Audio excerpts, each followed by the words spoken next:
This is a free download from the BBC. For more information, go to bbc.co.uk/podcasts. Good hello, ladies and men, sir. You want to buy fine jewels for the lady? Dearie me, what a week. Let's go round the room so you can hear just who's here. Hello, boss. I'm Justin, your reporter. Hello, I'm Paul, your Oh, scoins! Scoins! Do it again. Good hello, ladies. You want to buy a lovely leather wallet for your gentleman friend? Dearie me, what a week. Let's go round the room so you can hear just who's here. Hello, boss. I'm Justin, your reporter. Hello, I'm Kelly. I'm not really sure what I'm doing. Hi, I'm Paul, I'm the producer. And let's hear who's not here.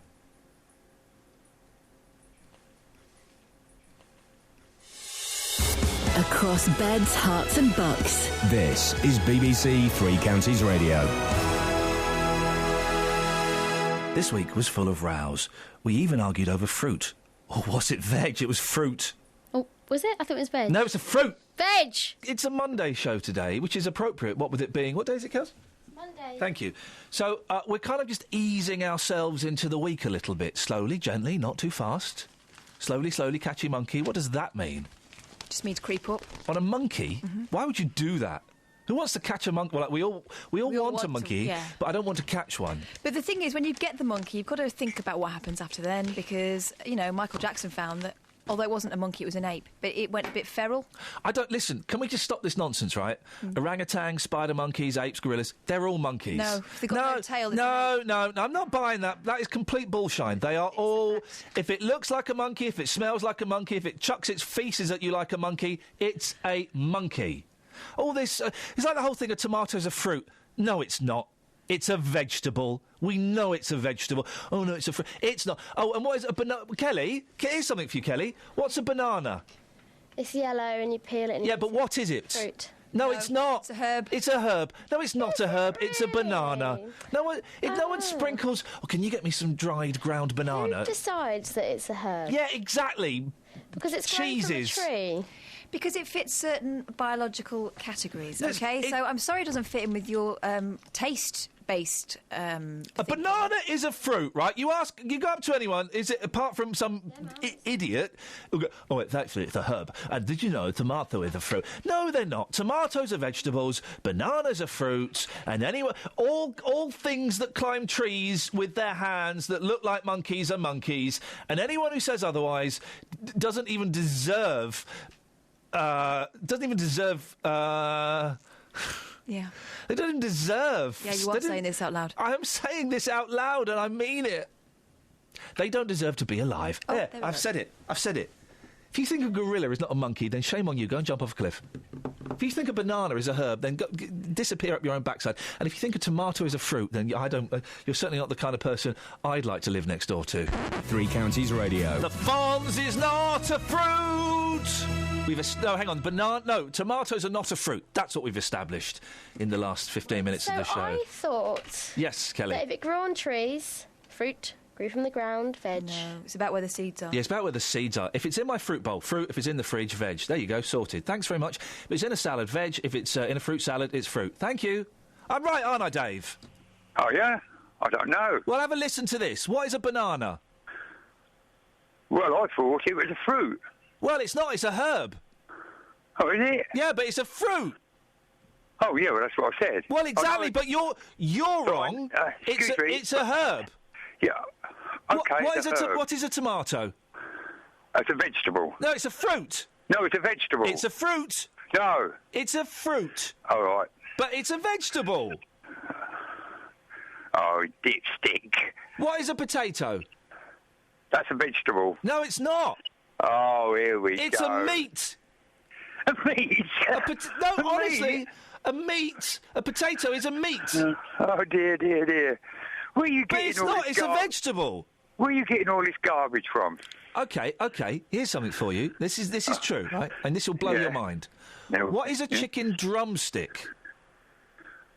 Well, it's a part of a leg, isn't it? Yeah. Okay. So what would you think? What would you think that makes it? What food category would you think that makes it?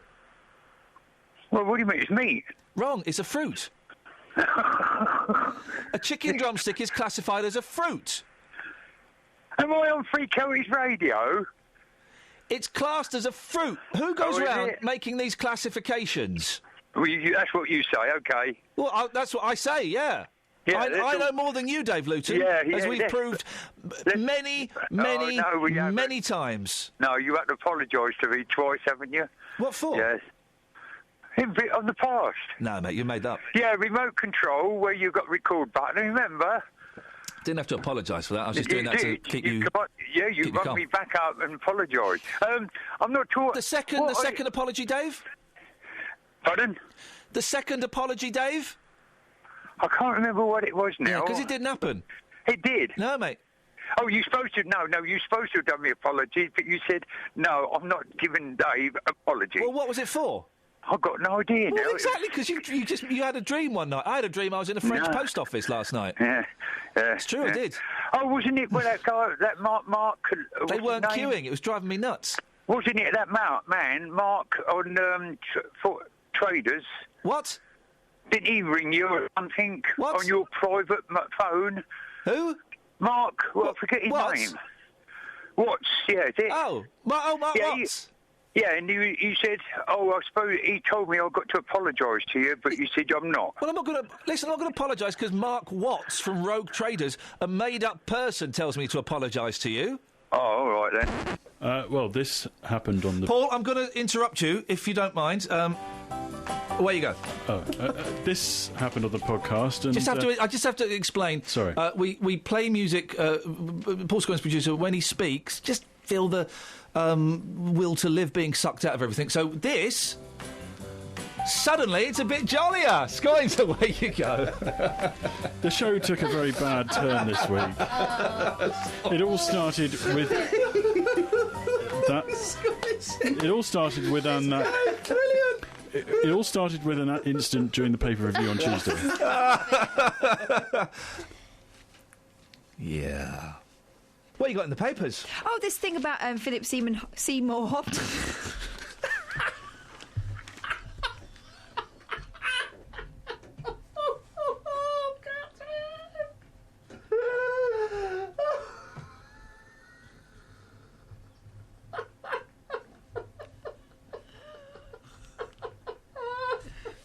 Don't. It's your face, as you said. It's your face. Anyway. Stop it, it's a sad story. Very talented actor, terrible drug problem. What's his name? What's his name? Philip Seymour Hoffman. Oh, that's the fella. Okay. Yep. So he died unexpectedly and has not left any of his multi-million-pound fortune for his children because he doesn't want them to become trust fund kids. Saying that, his wife and their... were they married? I don't know. Anyway, the mother's children's 46. They were still together at the time. She's get everything and she'll probably see him right. So let's not fuss about it, eh? You can't even look at me, look. You can't even look at me after that. What? So childish. Not only that, but she who shall not be named tried to kill me with cake. Justin? Hello. Justin, can you hear me? Justin? Justin? Justin, can you hear me? Justin? Justin? Justin, can you hear me? Justin? Hello, boss. Oh, you can hear me? Yes. Hello, mate. You okay? Yeah, I'm all right. I thought I'd sneak up on you from behind and Yeah, you scare were sneaking, yeah. Like a ninja, like a radio ninja. You are on fire, aren't you? I am on fire this Wowzers. morning, Justin, and I was wondering if you had to lose a sense, which... Oh, chocolate trifle's just been brought down. Oh, beautiful. If you had to lose a sense, Justin, yes, which one would you go for? Probably my sense of taste, believe it or not. Really? Yeah, probably. Because you don't... I mean, when you eat anyway, you smother your food in salt. Yeah, exactly. And you smother your drinks in sugar. Yep. So I guess you wouldn't necessarily miss the taste so much, would you? No, I don't think I would do, because the taste has been so dilutive. But for me, the number one sense of all time has got to be the sense of smell. When you go somewhere nice and it's... You're insane! Beautiful. The number one sense of all time is smell? Yes, of course it is. Dealy. You're OK, well then, what, you're going to smell music? No. But you can smell memories. No, you can't. Yes, you can. You can't smell memory. If you go somewhere really special, there is a distinctive smell, and that smell will stay with you forever until you smell it next time. Well, You with me? What memories can you smell, Just? Well, the smell of being abroad, that's one smell. The smell of some roses, okay? And the smell of other things which I can't talk about. Like what? Well, This trifle's just arrived. trifle, other things which are very nice as well. Oh! What? Get your headphones on, Boyle. Right, you're in trouble. Is it horrible? No, got cherries in, yeah? Yeah. Cherries with pips in. No, you're kidding me. There's a pip in there. Whoa. Whoa! I've just broken a tooth on a truffle. What are you doing, Boyle? Oh dear. I'm really sorry. I've just broken a tooth on a trifle. Baby trapped my It's child. not a pork scratching. It's not a pork scratch, is it? Sadly, those two things combined have affected the next 2 weeks. I'll explain more later. Taser's got you talking on Tuesday. They would do, wouldn't they? Oh, get that taser off! Stop it, Ben! Stop it! I raised the question of trust in the police, which is why Sarah called in. I think you need to leave the police alone a little bit. I live with one of my sons is a police officer. Until you live with a police officer, you do not realise the depth of work that they actually do. And the sort of, they go whole days without getting a break. They go from one to the other. 1 minute they can be holding somebody's hand because they're bereaved, somebody's been found dead.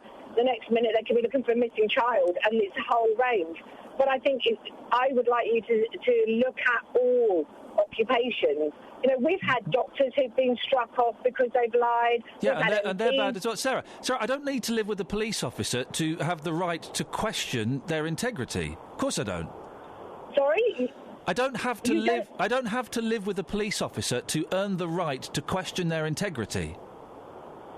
No, but what I'm saying to you is the very last thing you said before I phoned in was there aren't many jobs. The police have got your liberty at stake. You alluded to your safety. Well, what about the journalist, as a journalist yourself? What about the journalist yesterday? Sarah, I'm not a journalist. You're not. Well, that's interesting because I did read about that on when I googled you yesterday, and it said that you'll never be a decent journalist. So that's interesting. You say you're not. No, I'm not. Well, I'm not a journalist. I'm not a member of a journalist union. I don't go and do report. I'm not a journalist in the slightest. You don't have to be a member. So what are you? You're just a DJ, but you don't play records. No, I'm not a DJ either, Sarah. I'm a broadcaster. I used to be a comedian. Okay. I used to be a comedian. I haven't been a comedian for, I would say, about 8 years. I'm a broadcaster. I'm not a journalist. So what's your point? And part of what you're doing is also a bit of journalism because you are investigating. No, I'm not. No, I'm not. We have journalists, Sarah. Then I wonder what we pay you for in the BBC, Sarah, other than to pontificate and tell us what you think is right. No, Sarah, you've got a chip on your shoulder, and I'm hoping you're going to listen to what I'm saying. I haven't got a chip. I'm hoping you're going to listen. What you mean is because somebody disagrees with you, you can't have that, can you? No. Sarah, Ian's always right. I just thought I would phone and tell you Sarah, that journalists also she's going to hang have... up. She's going to hang up. She's going to be a hit and run. Well, then listen. No, then Sarah. Go on. Then listen, Sarah, because you've obviously not heard what I was saying earlier. And you're not hearing what I'm saying now. We have some excellent journalists here at BBC Three Counties Radio. They go and investigate the stories. I hear what they tell me. I read it, and you know what I do? I question it because I'm allowed to question it. I question the integrity of the police because there have been so many examples when they have betrayed our trust, and not just in you could say Plebgate was a minor thing, although actually the ramifications of the police lying to try and target someone is actually quite big. But there have been huge examples. Hillsborough and Stephen Lawrence are the two that spring to mind where the police have lied. Now, you may also have missed me saying I think the majority of police do an excellent job. I don't know if you heard that bit. I did hear that. Well, then there you go. Then I'm allowed to question them and I'm allowed to put forward my opinion. What's your opinion? Sorry, I thought you invited people on to give their opinion. That's why I've just asked you what your opinion is. And when I give my opinion, you tell me I've got a chip on my shoulder. I've just asked you what your opinion is, Sarah. What's your opinion? Oh, sorry, so you don't want me to answer your question. I've got to... Oh, OK, this is a really... I thought the BBC was for the people, not just for Iain Lee, but there you go.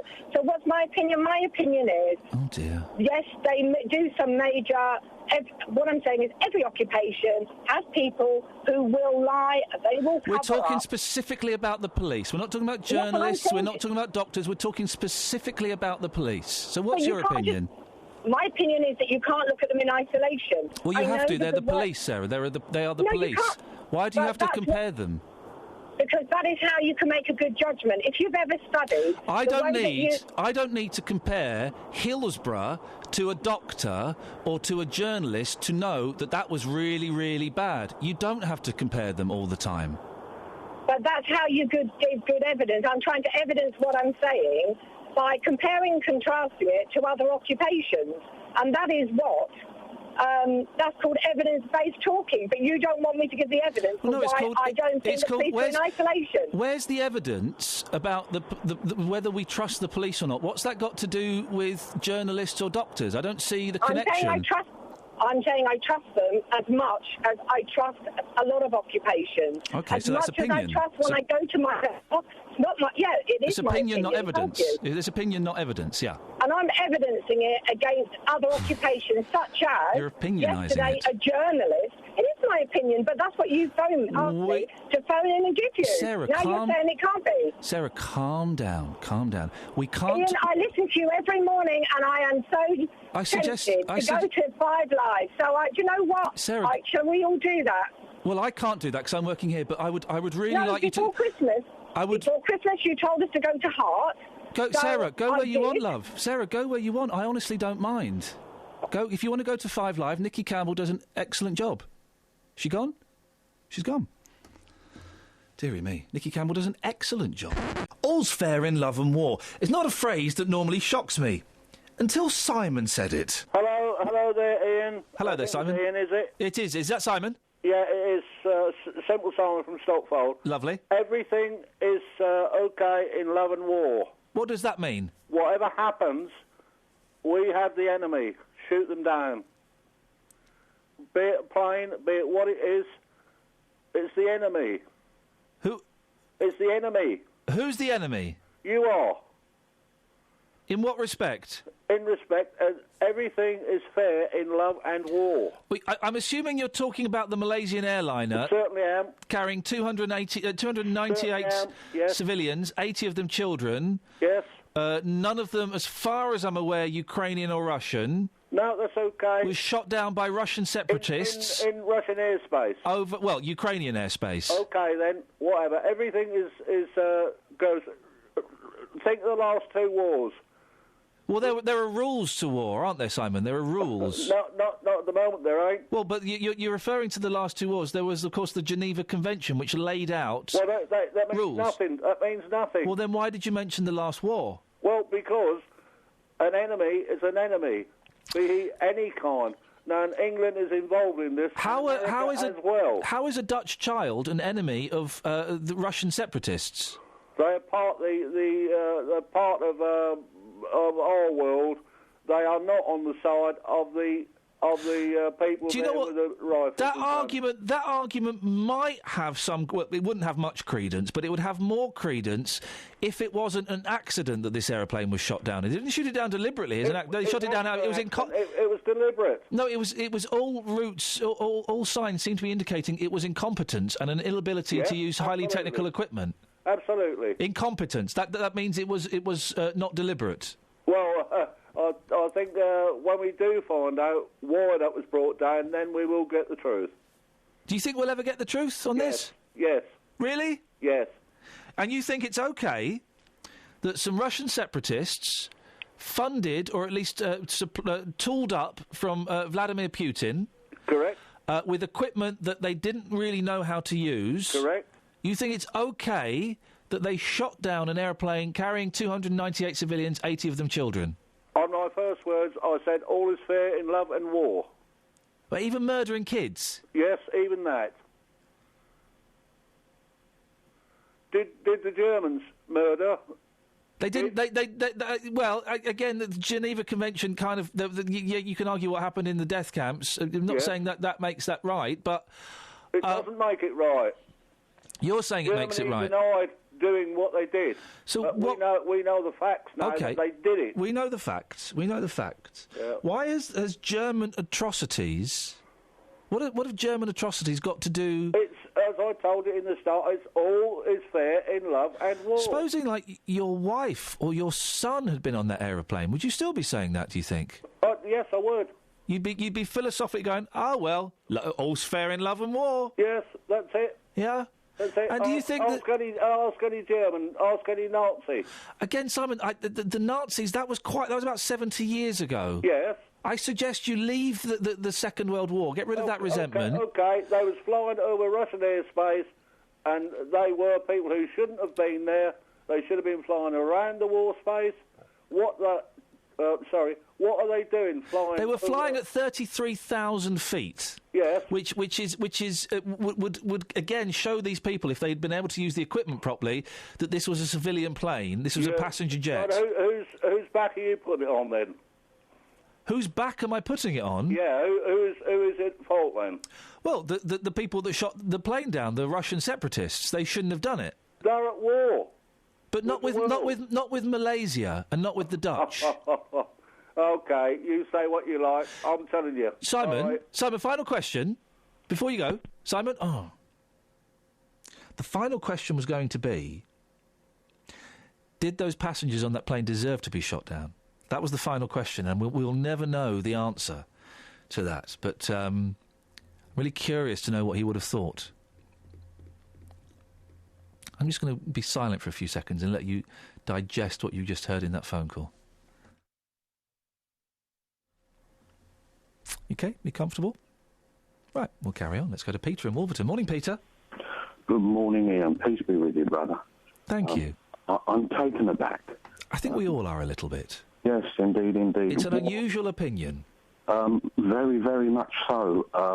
War is not very nice, but love is an uncontrollable emotion, which we all get involved in, and let's hope more people get involved in it. However, silent P's, pneumonia, and pneumatic, how about that? Now. No, I'm laughing because I'm recovering from the shock, and it's just such a wonderful, wonderful quantum leap. This is why I love this show, Peter, is we can just jump from one planet to another. And I appreciate you bringing humour after what was quite a tense moment.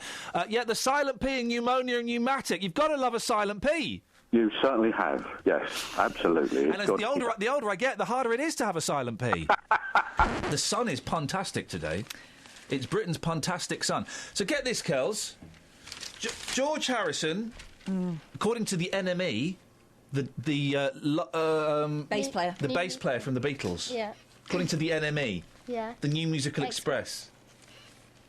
He had a tree planted in his memory when he died in America. It's been eaten. Bye. Go on. He was in the Beatles. He's been eaten by bugs. Beatles. What's eating it? Beatles. Yeah, Beatles. Hey Jude is the headline. Beatle Harrison tree eaten by Beatles. They've then done some Beatles pun songs. Okay. I mean, effectively, the story is just an excuse to do this, isn't it? Yeah. It's the Bite album. Right. But some of these don't make sense. Some are good. Eleanor Twigby. Yeah. All You Need Is Bugs. Yeah. From Tree to You. Yeah. Roll Over Barkhoven. No. I'm not accepting that one. And I Love Fur. OK. We Can Wipe It Out. No. A Hard Day's Bite. OK. That's a good one. Do You Want to Gnaw a Secret? Nice. Pestaday. And here's one I don't get. Got to Get You Into My Leaf. That's rubbish. It's not even a pun, it's just they just swapped words.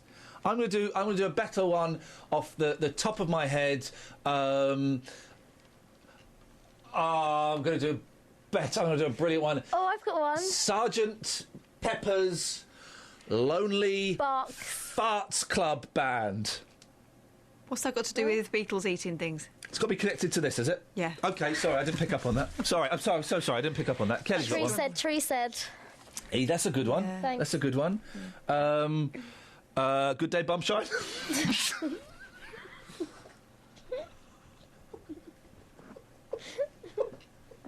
OK, in the Times, page 6. You're a 6-year-old in a grown man's body.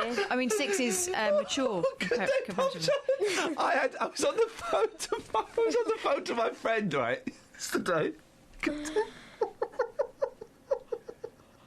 Oh, I find myself. That's a good one. We should do that. Let's replace song titles with bum. I was on the phone to my friend Ian yesterday. Right? Other Ian. And the kids are at an age where they find it hilarious if there's someone else who's got the same name.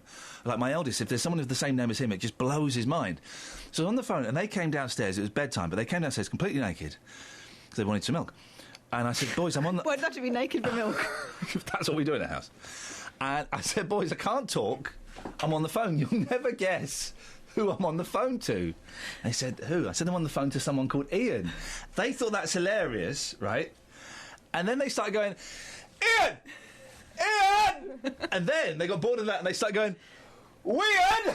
Weird! And then they just dropped it and changed it to Willie. So that was where Good Day Bumshine comes from. It's inspired by the children. Still the funniest thing I've ever said in my life.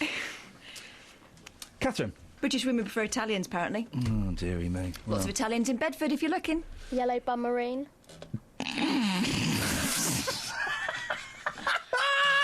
Shall we hear from Scoins? Yeah, go. Cue music. Would you like to hear around what happened around 7 o'clock on Wednesday? No? You should come to a party. Tough.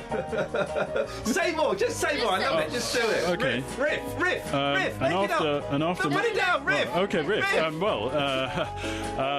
This is your moment. Tell us a joke. A joke. Well, tell us about politics. Okay. There was. I love it when you talk about Well, it's been a really interesting week. Been a lot of criticism about whether or not Ed Miliband's visit to see Obama. Would you like to hear what happened around 7 o'clock on Wednesday? You probably don't now, but here it is. Across beds, hearts and bucks. This is BBC Three Counties Radio. Chris Martin was right when he called you that. Just been told by political reporter Paul Scoins. Just tell the listener what you told me. I just made Tony Blackburn a tea. Où ma toi? Eh? Where's my tea? OK, here's something. I had my first ever pork pie yesterday. It was given to me by Mike Reed. Beat that, guys! Relax, don't do it. Oh, when you want to go do it, relax, you're banned. Pork pie. He then came in, here's the irony of the whole relax saga, 30-odd years later. He then walked into a studio I was in and went, ginger beer. Now, he was offering me a can of ginger beer. Oh, right. I don't like this stuff, but I had the pork pie. First pork pie last night. What do you reckon? Nice. There was no jelly in it, which is good. But it was delicious. Some people like the jelly. Nah, cats and perverts like the jelly. I don't like the jelly. But I do like the Mike Reed, and I liked him even more when he gave me a pork pie. Did you go, pork pie? Why would I have done that? That from the Desmonds. I never watched Desmond's. I did watch the spin-off, Pork Pie's Millions, where he won the lottery. Yeah, there you are. Topical. Very topical, very topical. Have you ever made a beverage or received a delicious pie from a former Radio 1 DJ?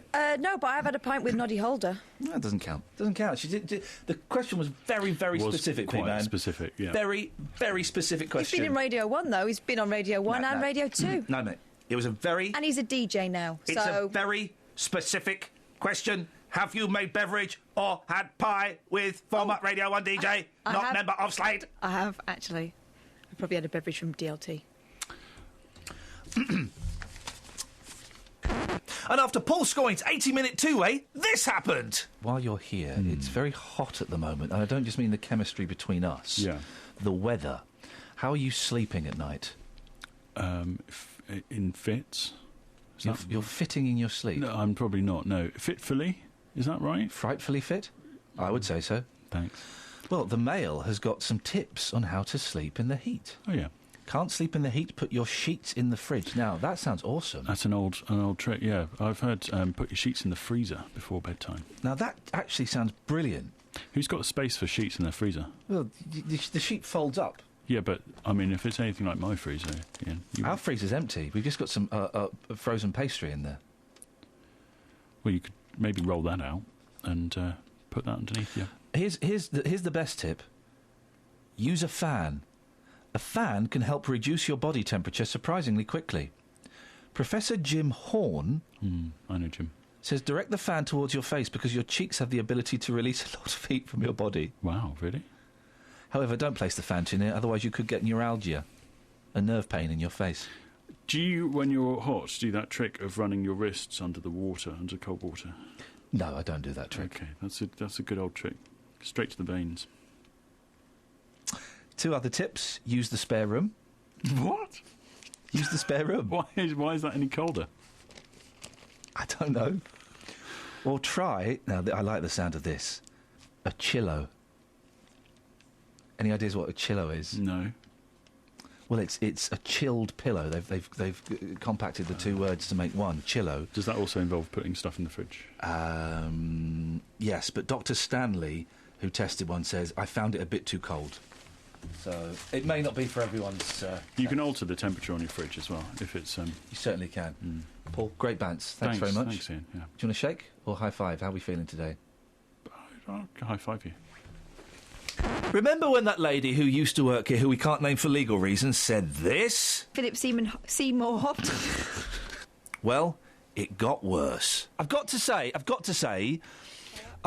can we stop this now? This is not becoming an incident that we will deal with on air. We're not supposed to be talking about... Catherine, we will not be dealing with this on air. This is strictly an off... Well, it started as an on-air problem.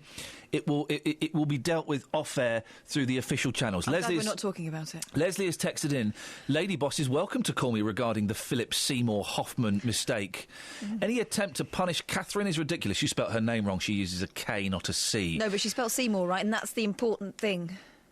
It was an obvious slip of the tongue. Oh, full of innuendo, Leslie. Unlike Ian's banging with Kelly today. We were banging on the window. Kelly and I were banging on the window. What's the joke there? Leslie? Listen, I don't think we should be talking about this. No, we're not talking about this specifically. I just want to address Leslie's issue. Thank you for your concern. It really is nothing to do with any of the listeners now. This is being dealt with higher up the food chain. Off air. End of. Off air. Oh? Well, You might as well leave. I think your fate has been well and truly sealed, Catherine. Apologies to anyone listening offended by that. I think this is... This whole thing's shaking me, though. I can't, Just proves it's not a one-off, doesn't it? Well, I've just let myself down. Kelly, now. could you do me a favour? Could you clip that and send that to Lady Boss, please? Yes. And just put in the subject heading, Ev. Yep. OK, well, that's a shame. That's a real shame. What a potty mouth. She caused a lot of problems this week. It really was touch and go. Good morning. What would you like to say? Well, I've got a cutting here because I collect papers to put down for my dogs when I go out. Yeah. Necessary. And a soldier nicknamed Bomb Magnet. Bomb Magnet? Yes. That's not a great nickname for a soldier. Well, that's what they call him. The Bomb Magnet, After being blown up 17 times by... Oh, blimey. Incendiary devices.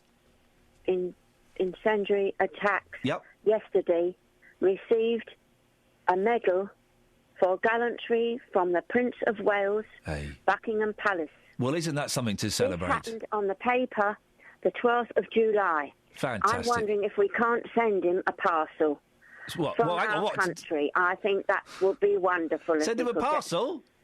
A parcel. Of he must what? be still fighting.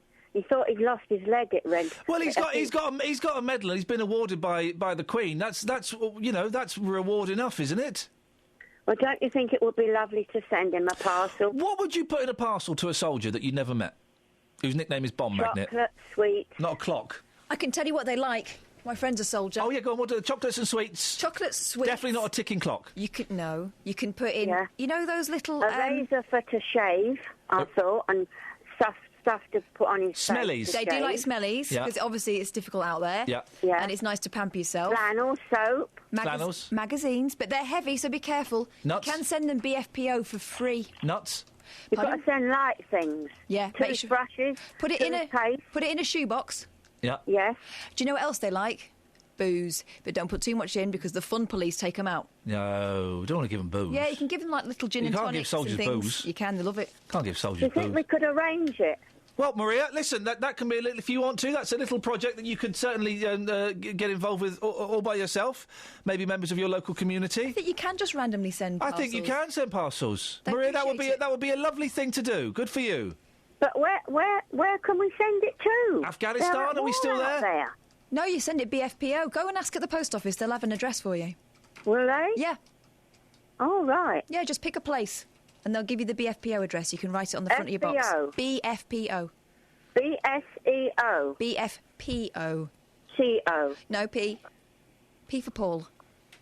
Or Peter. BS. Say it again. B. B for for Buzzy B. F for Freddie. Yes. Don't get frustrated, Catherine. She's doing her best, all right? For goodness sakes. Oh, she's doing... Try. P for Pepper. And O for... BST. Yes, you're nearly there. And then O for O. BSTO. No, hang on. What are you saying, Maria? BSTO. It's not an S and there's not a T in there. No. Catherine, you're not enunciating. It's your accent. Try and do it in a normal voice. F for Freddie. I've got that. Yeah. Where? P for Pepper. P for pepper, yeah. Yeah, not T. There you go. You're done. So what letters have you got? BSPO. Beautiful. OK. Well, you do that, Maria, and that'll be... I've got that right. I'm doing my best to get something out there. All right. OK, so listen. No, don't. No, just don't, please, because... OK, so... No, because it's 7 Right. minutes to 9, please. So don't. I'm the boss. You walk into my office. What's the first thing you say? Ah, well, that's it. You're out. You're out if that happens. Paul, you're now the producer of the show. What changes can we expect from the direction of the show? I think that there'll be... Oh, sorry. I think there'll be a sort of... maybe a sort of a tough tone, but a light tone. But also a tone that strikes a sort of chord with the listener, and one which I think over time people are really going to buy into. My way of doing things. You know, it's serious, but maybe sometimes in life is seriousness. But I know how to have some fun.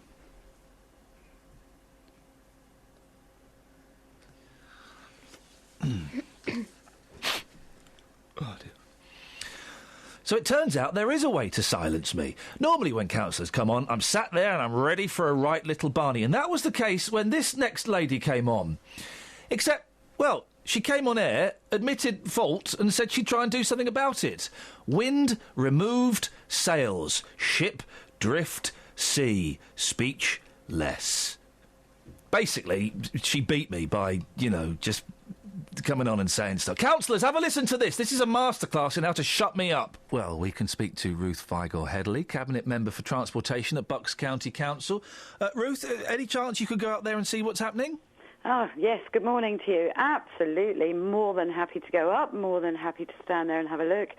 Certainly, people's safety, road safety is of paramount importance. I'm recently appointed, and that's my ethos. More than happy to go and meet the residents, more than happy to welcome the residents into Bucks County Council to sit down and to discuss this further.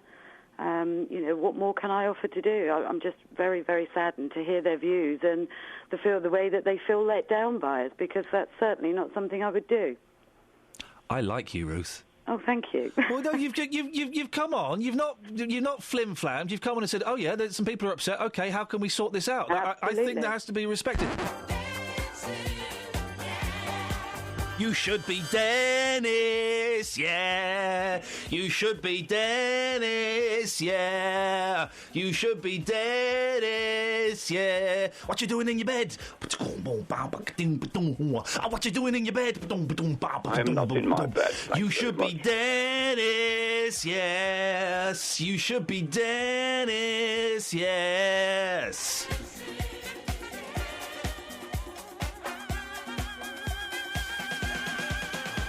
be Dennis, yeah. You should be Dennis, yeah. What you doing in your bed? What you doing in your bed? Yeah. You should be Dennis, yeah.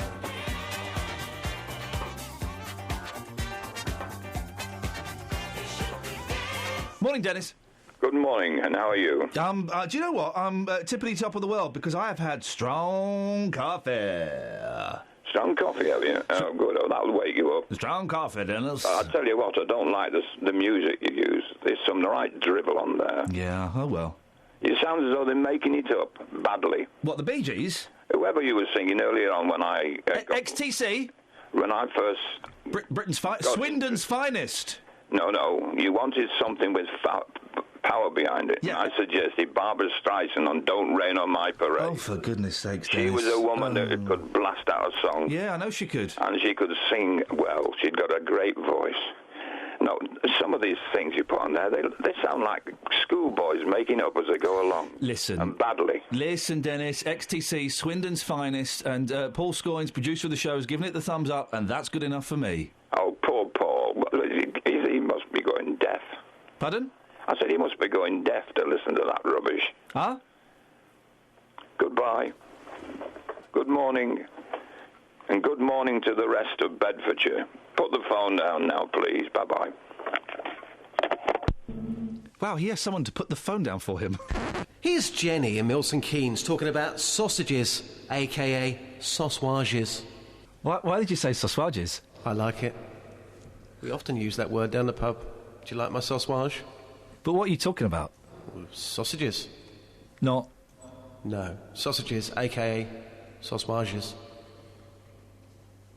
I was listening to you talking about your, what was it, pork pie you had yesterday? Mike Reed gave me my first ever pork pie. Yes, because you're eating meat again. Oh, I'm loving the meat. Well, I'll tell you what, it made me think straight away.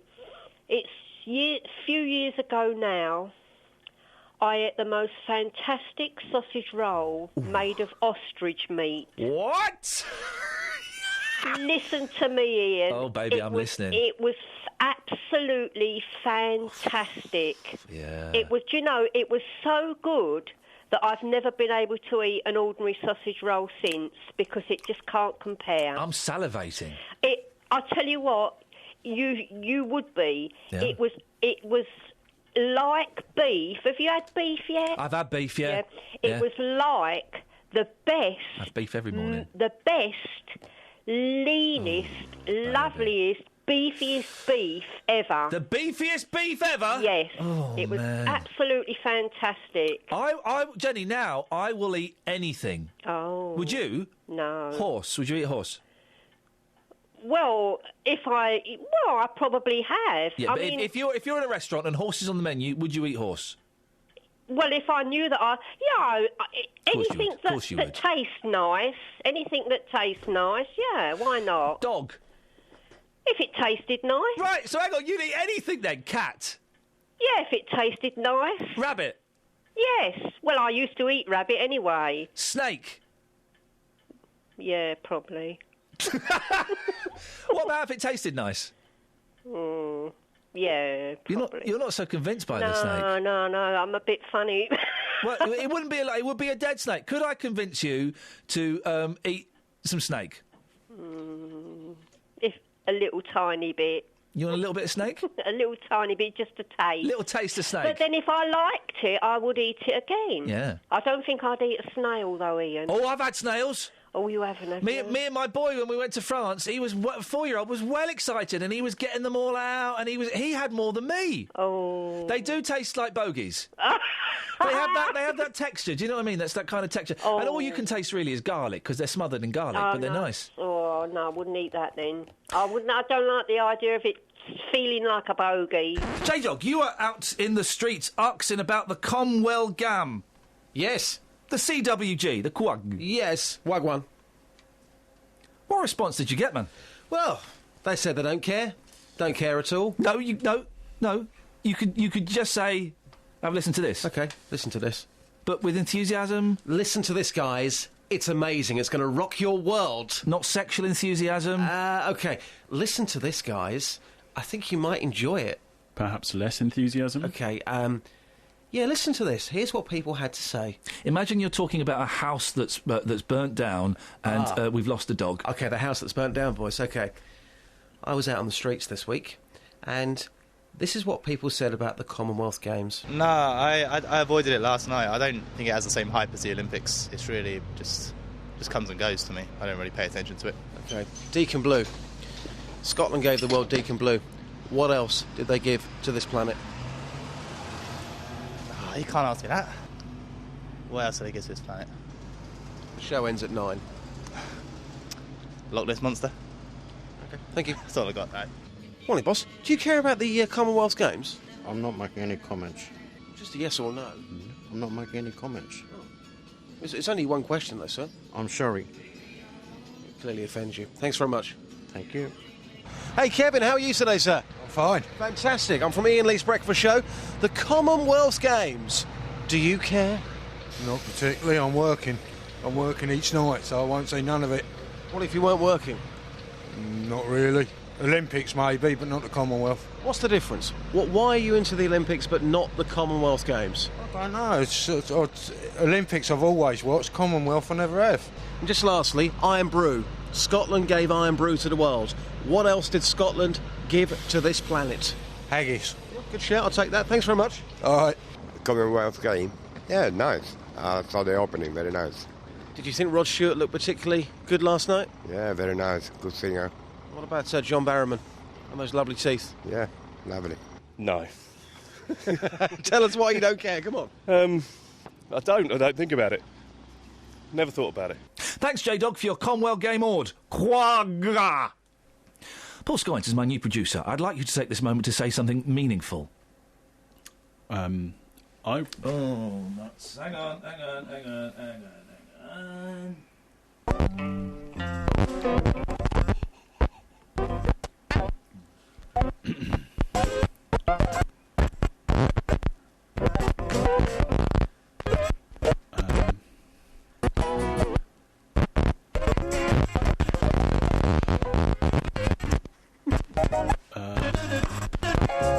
Actually, probably best we forget it. We haven't got much time. Oh.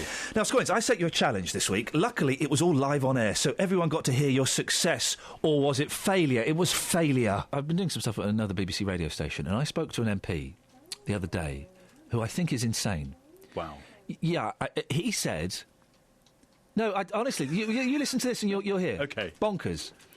He said that NATO should have sent armed troops to the crash site in Ukraine. As a peacekeeping force?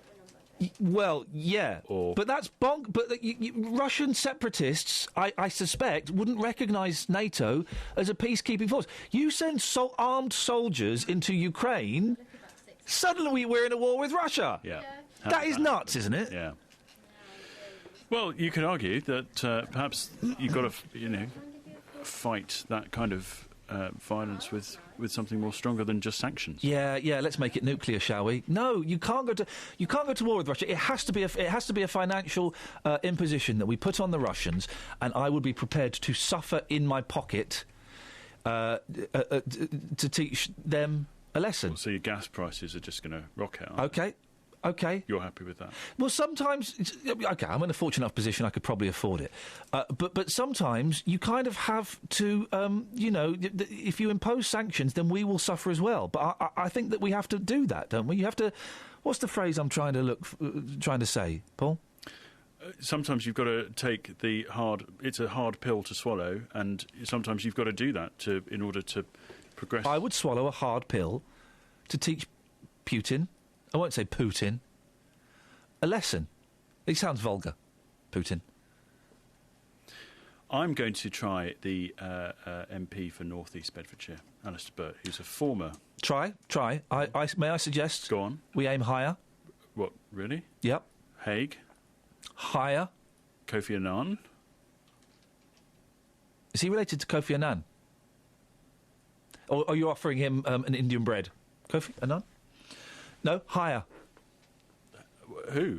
Putin. himself. Putin. Has anyone tried? What, we always get this attitude here. According to Putin. Well, we always get this attitude, oh, no, they won't come on, they're too big. Have we asked the guy? That's a fair point. Can you phone up Russia and ask the guy? Where do you start with that? Do you phone up the embassy? There's protocols here. There's not. J-Dog, Justin. Yes, boss. Now, listen, I know that you've got Argent's phone number and you've got Brian Paul's phone number. I'm chancing myself here. You've not got Putin's phone number, have you? I haven't, but I'm with you on this one. If you don't ask, you don't get. Years ago, I wanted Lionel Richie. They said to me, you'll never get Lionel Richie on the programme. We phoned him, he came on the show. Just saying. Now, Scoins, that is an inspiration. It is. He's had he was told he wouldn't get Lionel Richie on the show. And so what was the story again, Justin? You tried and what happened? Well, somebody said to me, Lionel Richie, he's too big. He won't come on the programme, he's too busy. We got a call in, no problem. The next day, he phoned me. We did the interview. They said, 10 minutes? We got, an hour from him? What an inspiration. I'll tell you who I have got. I've got Frederick Forsyth's number, and he's written several books about, the Cold War. Listen. And he's local and vocal. Exactly. Well, he's not local anymore. Half an hour ago, we didn't have a guest. Yeah. 25 minutes ago, Chris Akabusi was sat right behind me. Thanks to me. Justin is telling me he was told he couldn't get Lionel Richie. Then what was the story? Just what happened? Lionel Richie, they said to me, he's too big, he's too busy, he won't come on the programme. We got a call in. He appeared on the show the next day. And you're saying you can't get Putin? How many hits has Putin had? Lionel Richie's had number ones all over the world. Exactly. He's big. Paul Scoins has put his hand up. He wants to speak. Ian, I've just checked with the internal BBC protocol about bidding for significant figures. I'm sorry. I'm sorry. I'm not the sort of guy who just calls Lionel Richie up. It's not in my nature. You can't listen. The BBC, as we all know, are run by corrupt squares in suits, all right? They don't want you to call Putin because they're scared that we might have a little bit of spontaneity. We might get an exclusive. I know, but he's probably booked for the Steve Wright Big Show. Scoins, man up, grow a pair, call the leader of the Soviet states. Look.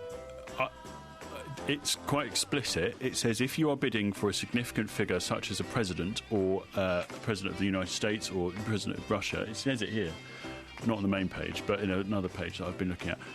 It says I've got to check, not just with editorial policy, I've got to go through the senior sort of liaison for international affairs. I've got to go through not just our boss, I've got to go through their boss, his boss, and several other bosses. I'm not a yes man, Ian, you know that. No, you're a no man. In this instance, I'm a no man. Listen to me. My name is Iain Lee. I used to work on Channel 4's The 11 O'Clock Show. I worked with such greats as Dom Jolly, Mackenzie Crook, Ricky Gervais, and Ali G. And today, I want to work with Putin. Call Putin now! How's your Russian? Ja, das ist gut, ja. Putin. I put in the call to Putin, and we didn't get very far. You got nowhere. I got somewhere. I don't believe you even put in the call. I put in the call. I don't think you made the call. I put the call in, Putin, to the Russian president. Where's my Putin? I need my Putin! I'm desperate! Where's my Putin? It's too late! Here's some stuff from Friday. It's Thursday now. Call 08459 455 555. BBC Three Counties Radio.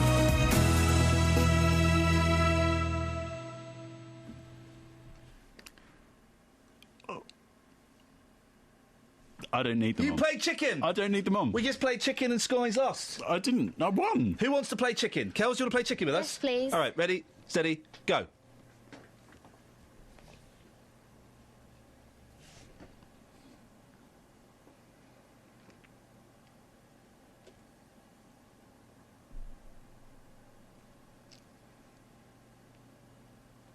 Actually, after about a minute.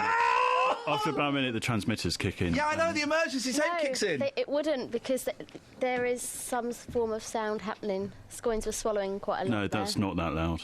That does it wouldn't. Scoins has lost two games of chicken, radio chicken. The green light starts flashing, and that is the warning sign. And then someone from Birmingham calls you, and you don't want to take that call. I've had that call. You don't want to take it. So are you out of the game of chicken?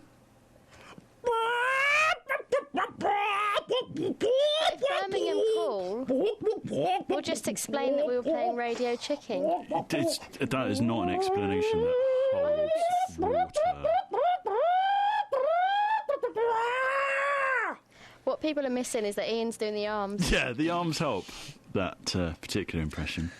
Oh, Scoins, you've got a lot to learn over the next few weeks, haven't you? Months and years. Yes. Will continue to be the producer of the show. Now, listen, you wanted to say something about, phrase this carefully. Okay. You wanted to say something about some of the stuff that's been happening yesterday to you. Yeah, there's been a lot of talk on social media and other online forums about the current situation. I just want to say that, it hits a nerve. So, be nice if you're going to say stuff about the way I put this. Scoins is not here through his choosing. A situation has happened and has developed that we cannot and do not want to talk about. Paul Scoins is the producer. These things happen. Let's move on. Let's get on with it, and let's just enjoy the show as it enters a new phase. Yeah, I just want to draw a line under that. That's all I want to do. Excellent. That's that done. Ella's in the New Forest. Good morning, Ella. Hi. What's wrong? Basically... Why are you giggling? What's going on? I was in a taxi the other day. Oh, yeah. And the guy told me that that I could join his taxi company. Oh, yeah. And I'd get paid loads if I answer the phone. Sorry? I'd get paid loads of money if I answer the phone for them. Sounds like a good job. Are you going to do it? Well, I don't know. Well, so hang on a second. Have you got a job at the moment? Yeah. What do you do? I work in a Mexican restaurant. Do you really? Yeah. That sounds awesome. Yeah, it's pretty cool. Do you get free Mexican food? Yeah, I do, actually. You can't eat too much of that stuff, though, can you? Yeah, I know. I've got really fat, so... Okay. Do you have a moustache? No. Okay. So, but this taxi driver... Yeah? He reckons, you'll earn more money by answering the phones in a cab office. Uh-huh. Yeah? Than men do. More money than men do. Oh, sorry?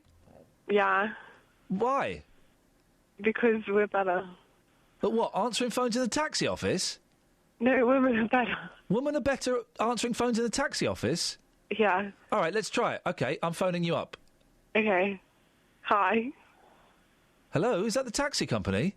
Yeah, it's the taxi company. Can I help you? Yeah, I'd like a taxi, please. Yeah, okay, sure. When do you want it? As soon as possible, please. Okay, cool. What's your name? OK, what, sorry? What's your name? Did you just say, OK, cool? No. OK. My name's Tony. Hi, Tony. Hi. Cool. Right. Now you phone me, because that was rubbish. You phone me. Okay, hi, Ian. I mean, hi. You don't know that I'm still Tony, by the way. Right. Hello, taxi cabs, can I help you? Hi, can I order a taxi, please? Certainly. Where would you like it? At my tent in New Forest. OK, your tent in the New Forest, and where would you be going to? Home. OK, and, sorry, what's your home address? Obviously don't give me the home address, but just, to make one up. Manchester. OK, Manchester. OK, when would you like that? Now. OK, we'll be there in about 5 minutes. Is that OK? Yeah, that's great, thank you. Can I just take your name, please? I hate you. Sorry? Nothing, Ella. Did you... did you just... No, you wouldn't have done that. It would have been far too rude. No. Yeah. No. No, it would have been far too rude. I would. Well, now, technically, I don't know if you do, because if you remember, Ella, I asked where you wanted to be picked up from and where you wanted to go. And I don't remember. No, but the fact that I'm a girl, I win. You win if the competition was who's the best girl out of me and you. You would win that, although only just judging by your manner. But if the competition was who is best at pretending they are answering the phones in a taxi office, which it was, I made that quite clear at the start. Then I totally thrashed you. I don't think so. Well, let's go to our independent judge, producer Paul Scoins. Fine. Hi. I think actually, Iain, on all criteria, you did outperform Ella in that one. I'm afraid. Well, Ella, it's been great beating you in a job application. Yeah, whatever. The last voice you'll hear is from someone who used to work on this show, and we thought we'd give her the opportunity to explain herself. Thanks for listening to this free download from BBC Three Counties Radio, your local radio station for beds, hearts and bucks, on FM, AM, digital radio, and online at bbc.co.uk/3counties.